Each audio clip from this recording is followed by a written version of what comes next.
Hi, and welcome to week 27 of the Monologue project. You know, 2 months late. Look, I have a store and it was the holidays. I did the best I could. So this week we have Little Baby Jesus by, I know I'm butchering this name, it's Arinze Kene? Sorry, I'm so sorry. The character is Joanne. She's supposed to be a 15-year-old mixed race girl. I don't know, I would have to see the entire play in order to really give any kind of indication on this. I think it would be an interesting character piece for a younger girl. I personally don't like it, but that, you know, it's not mine to like necessarily, and that's perfectly fine.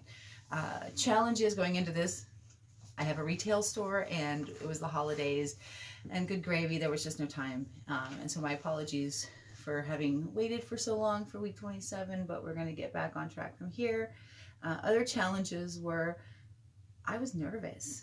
You know, the longer it had been since I had done week 26, the worse it got. I don't know if you've ever been in a situation where you put something off and put something off and put something off, and then you're like, I don't know how to start this back up again. So there you go. So here we are on Monday night, and we're starting it back up again.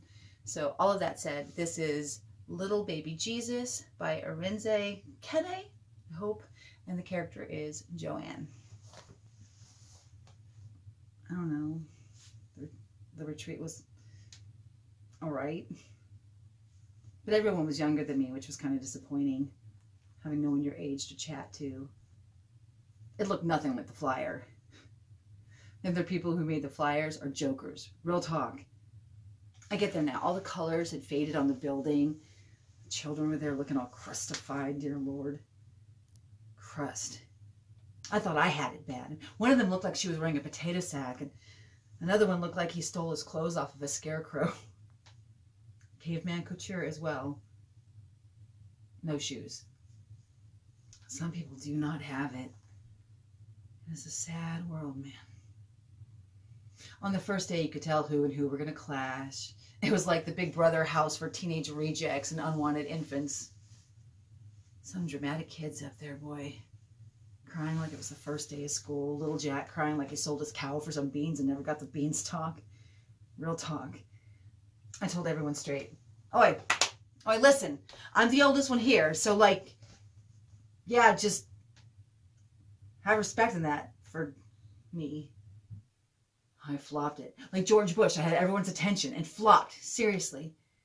You know when you tell everyone to stop and everyone actually stops dead like, and they're all just looking at you, and that kind of surprises you because you never thought they would pay any mind to you, and so you forget what you were going to say.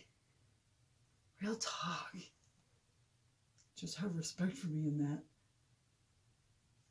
We were all so fucked up in that place anyhow. I blended in nicely with that intro. There was this girl, Frankie.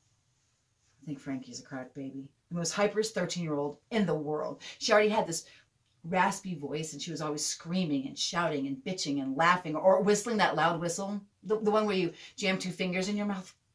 I hate when people do that indoors. Why? I beg, it is not necessary.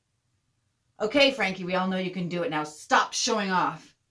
Real. Boy, was she oversexed. Always chatting about how some boy was banging her doggy style under some bridge after dark. And then I'd overhear her telling someone else the same story, but she'd say it was on top of the bridge before sunset, lying through her muddy braces. Madhouse. But I actually started enjoying myself